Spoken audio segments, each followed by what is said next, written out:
guys, this is George G.A. Gallagher. I'm going to be making a powder coating video. This is my little sandblasting and powder coating shop in the upstairs of my garage. I will have a video coming soon on the Harbor Freight sandblasting cabinet with a lot of modifications to make it really work well. The reason it doesn't work well for a lot of people is they actually have it hooked up wrong. And I will go over all of that when I make that video. But right now we're going to do some powder coating. I use the Harbor Freight setup. I've modified the whole setup to work much better. The parts that I will be powder coating are two valve covers for a Volkswagen motor. I've already taken and cleaned them and outgassed them, and I am getting ready to shoot them right now. My oven is preset at 400 degrees. These will bake at 400 degrees for 12 minutes after the part has reached 400 degrees.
Okay, I'm just going to see where these parts are.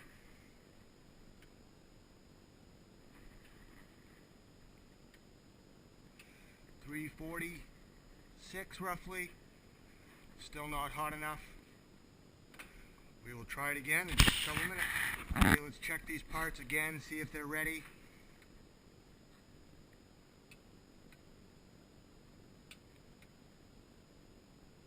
Yep. Let's start baking.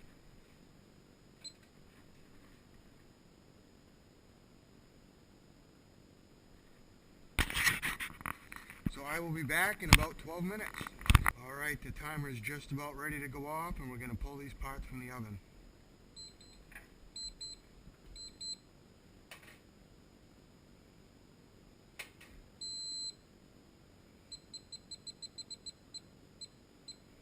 We're going to pull these parts, and then I'm going to put the clips into outgas and shoot those.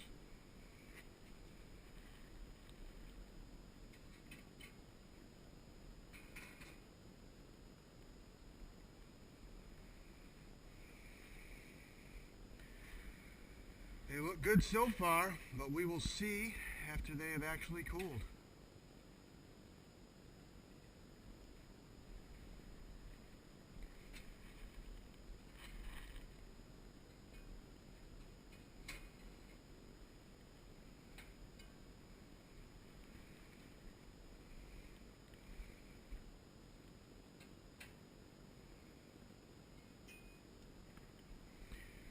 And there we have them. They're not perfect, just because they weren't perfect valve covers to begin with. There was some pitting and roughness, so I did what I could. I didn't expect them to be perfect, but I think they'll do the trick. So I'm going to put the clips into outgas, and I will spray them in a few minutes, and I will come back when I'm ready to spray.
Had to drop the temperature on the oven a little. Well, I was leaving the door open. It's a little over 400. This old oven just likes to overshoot. It's kind of hard to get it exact. You know, a good powder coating oven wouldn't be. You wouldn't be playing these games. So when I get those rods at 400 degrees, we'll once again start the timer. So here's the finished product. Everything's cooled down. I'd say they're not perfect. Prep is a big thing, and the quality of your raw piece that you're going to be powder coating. This particular valve cover was a little pitted and not very smooth to begin with, so I didn't expect it to come out crystal clear smooth, in which it's not. This valve cover was smoother, and as you can see, it's better than this one. Everything looks real good. All the indents and crevices. Here are the clips. Clips aren't perfect, as you can see, like here where it was hanging. I could have tried a little harder and got that, but I'm okay with it because it's you're never going to see it. I'll let that slide. You all saw my major hiccup at the beginning when shooting these by not stepping on the pedal. I used a lot more powder than I should have, but I was able to save a lot of it. So just to give you an idea of what I was trying to do, this is my Volkswagen trike that my father and I built. The lighting's not the best.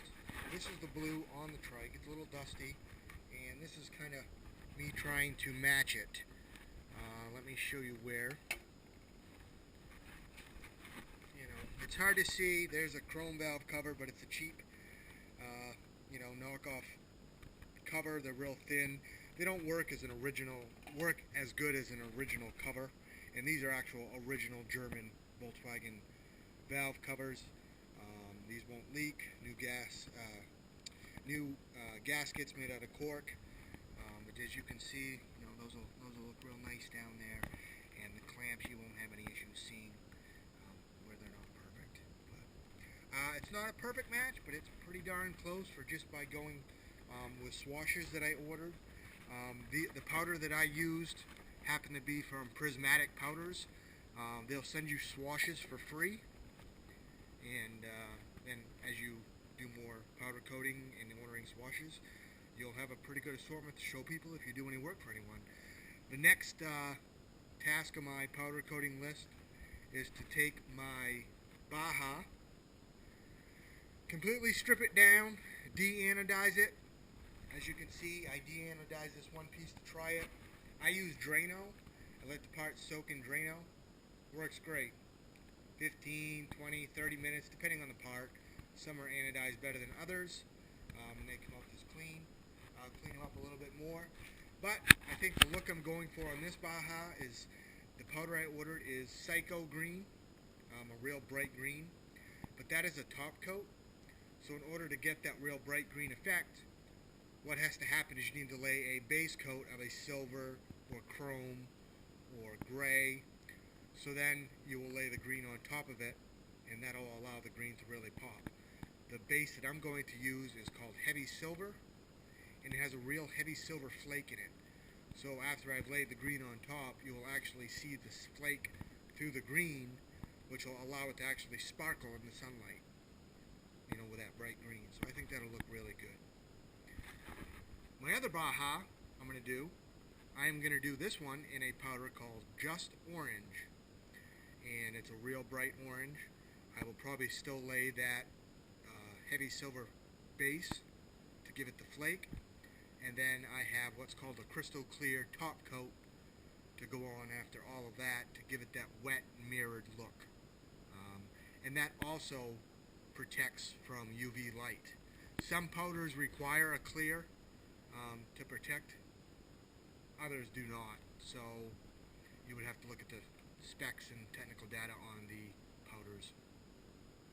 Well, I hope you guys enjoyed a little more powder coating. I hope to be doing a lot more of it, getting better, fine-tuning areas that I need to fine-tune.